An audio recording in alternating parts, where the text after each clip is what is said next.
大家好，歡迎嚟到呢段探索內在深處嘅旅程。喺呢個喧囂嘅世界入面，我哋成日會迷失喺各種角色、期望同外在嘅定義之中。我哋努力扮演好仔女、好父母、好員工，但係漸漸咁忘記咗，喺所有呢啲身份底下，其實仲有一個更加真實、更加廣闊嘅你。如果你鍾意呢類嘅內容，記得俾個 like、訂閱，仲要 hit 埋個鐘仔啊！你有冇試過喺內心深處感到一種難以形容嘅渴望？渴望揾到真正屬於自己嘅地方，渴望體驗真正嘅平靜同喜悅。呢份渴望其實就係你內在嘅真我，正喺度輕輕咁呼喚你。真正嘅自己其實唔係你而家擁有嘅身體，亦都唔係你腦海入面不停流動嘅思想，更加唔係嗰啲來來去去嘅情緒。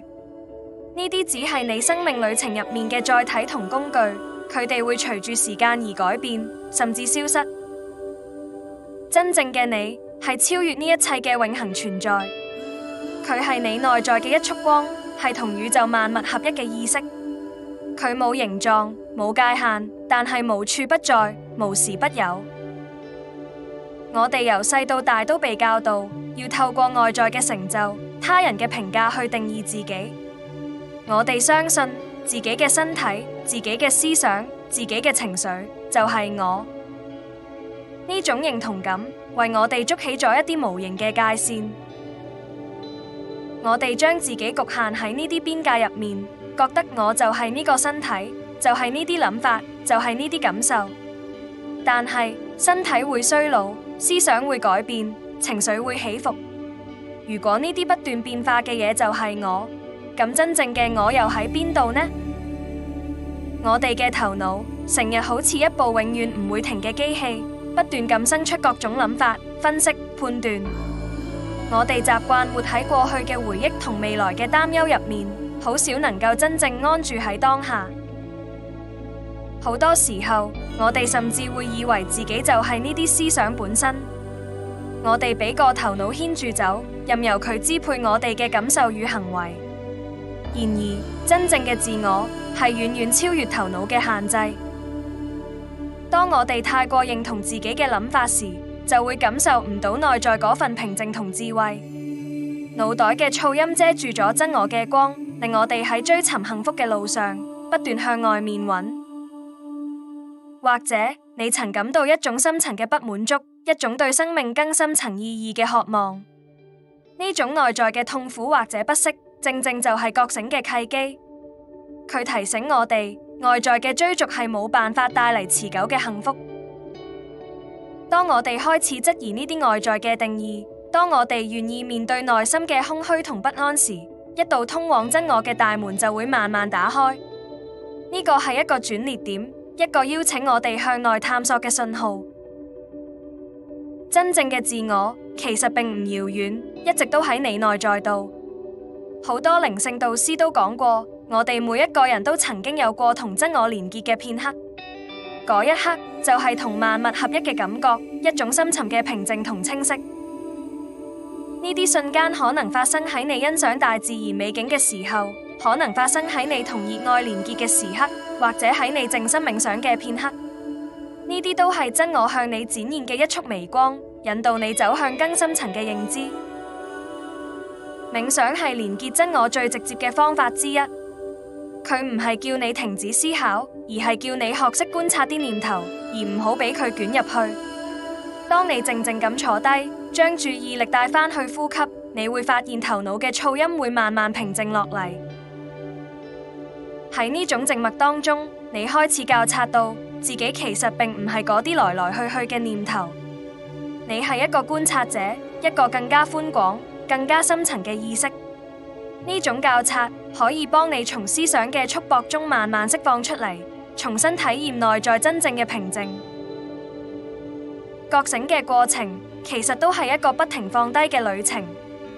我哋需要放低啲已經唔再適合我哋、唔再為我哋服務嘅舊觀念，放低啲我哋一直緊緊抓住嘅假嘅身份。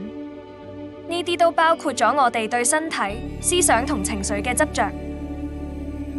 當我哋願意放低呢啲限制性嘅信念時，我哋就為真我嘅呈現騰出咗空間，好似一朵花自然咁綻放一樣。真我嘅展現都係一個自然而然嘅過程。我哋唔需要努力去變成乜嘢，只需要允許自己回歸本來嘅狀態。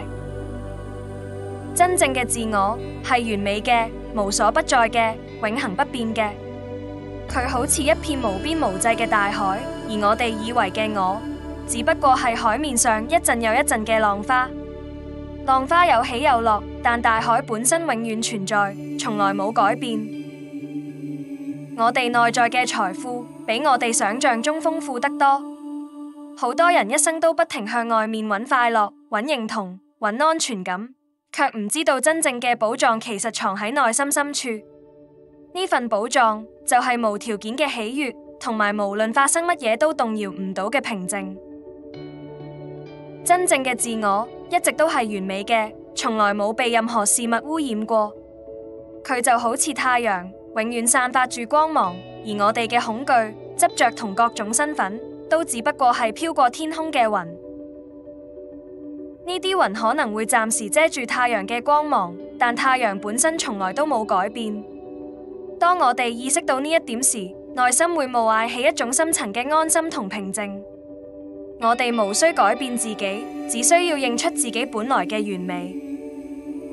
真正嘅自己係冇辦法俾任何概念去定義嘅，佢唔係呢樣，亦都唔係嗰樣，佢超越咗語言同思想嘅範圍。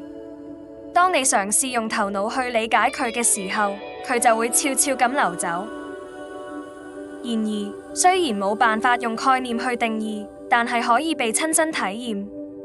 當你放低所有概念同預設，完全安處喺當下，你就可以同呢份無限嘅存在合而為一。呢份合一就係真正嘅你。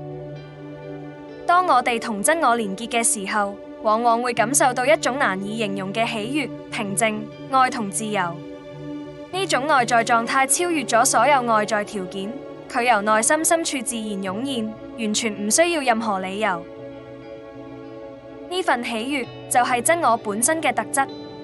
佢提醒我哋，真正嘅幸福唔係靠外在獲得嘅嘢，而係源自內在嘅覺醒。